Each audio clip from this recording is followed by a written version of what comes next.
When I feel less and not complete, I feel the lacking. I am critical. I'm not worthy. I feel imperfect. I am a phony. I'm a joke. When I compare to others, I feel that I'm cheating and I'm not being coherent. I beat myself up and I want to disappear. This happens when I compare with others. When I fail to see my light and I project myself outwards. Self-reliance is my thing, no matter what. Tending to my needs regardless.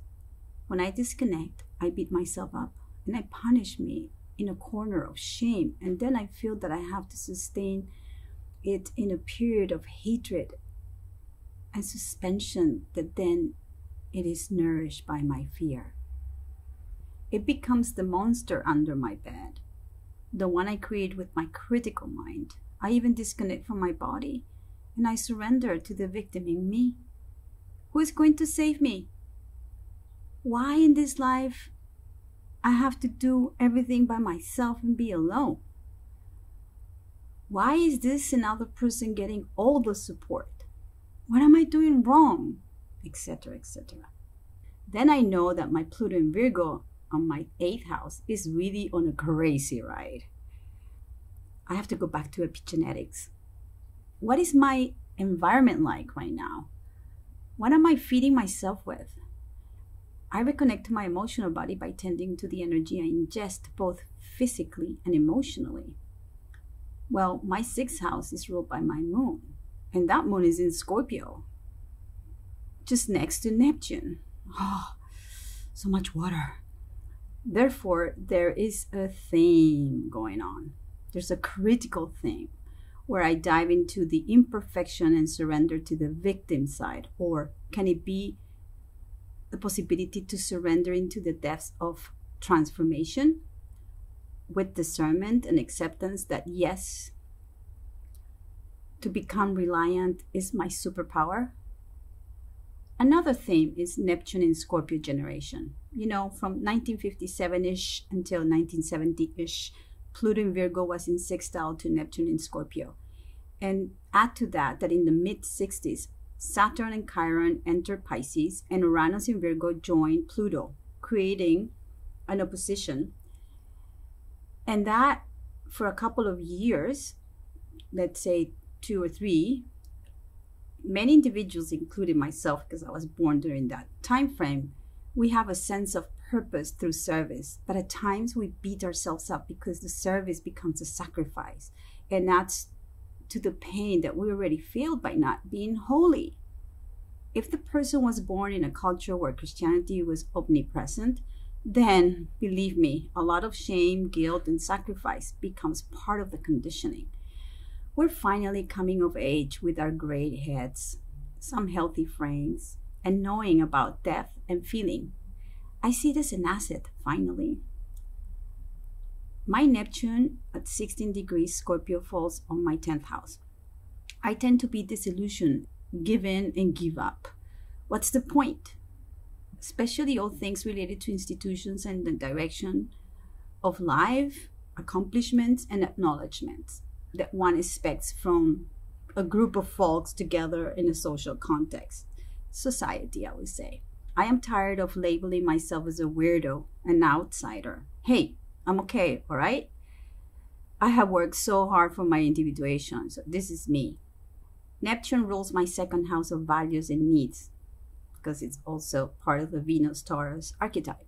This unleashes a set of mental events that can lead to self-abandonment, to raw anger. Why me? Why me? And derails, creating a set of desperate moments with monsters fighting over my psyche. I had one of those episodes yesterday. It was brutal. It was brutal. The transit in south node of the moon is creating a yod with my natal Mars and Venus. One on the 3rd house, the other one on the 5th house. And the moon was touching that Venus in Gemini. It was so intensely painful how I lost it. I had a tantrum. What have I done? Why I'm not perfect yet? Why can't I assume my responsibility of being 100% self-reliant? Why am I scared? Why do I still create codependencies? Oh gosh, so much thinking. Relax. Chill. Breathe, Monica.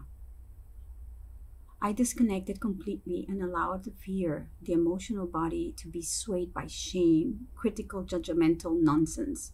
Thank God I allowed it. A friend to assist me. She offered her help, and I went like, yeah, I had some trepidation. Thank you, dear one. It had to do with feelings of guilt for not having been perfect before, and the fear was the projection of not wanting to repeat a situation again over and over. Back to center. Pluto in Virgo, Neptune in Scorpio generation. The feeling is so deep. We can punish ourselves for the lack of perfection. The feeling is so deep, one rather dissolve in the pain or the service. The feeling is so intense that one can't see the separation. And when one does, it is so critical that it can destroy or attempt to kill the spirit. It is tough. I am of service. I know, that's my core. Yet, surrendering to the process and not to the outcome. Becoming of service moment by moment, in constant change, not as an ideal that is immovable. Discern to nurture. Discern for choice. Surrender to what is. Change what needs to be transformed. And the rest, just allow. And in my case, self-reliance. Addicted to suffering, addicted to guilt, responding to who and to what? Shame? Who is my outer authority and why have I assigned power to that? Escapism, delusion, compulsion, addiction. To be human is my service.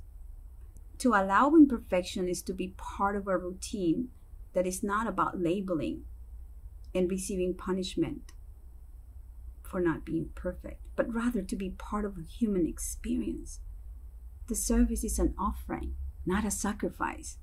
If there is no joy, there is no service. I close my eyes. I put my hands in prayer position near my heart.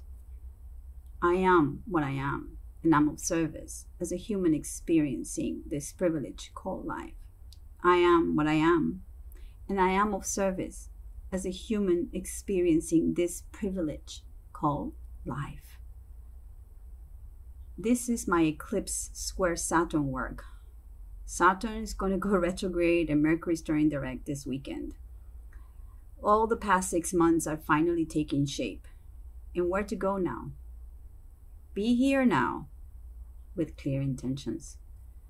Now I'm off to the beach to feel the sand and swim inside of Neptune's waters. Have a good one.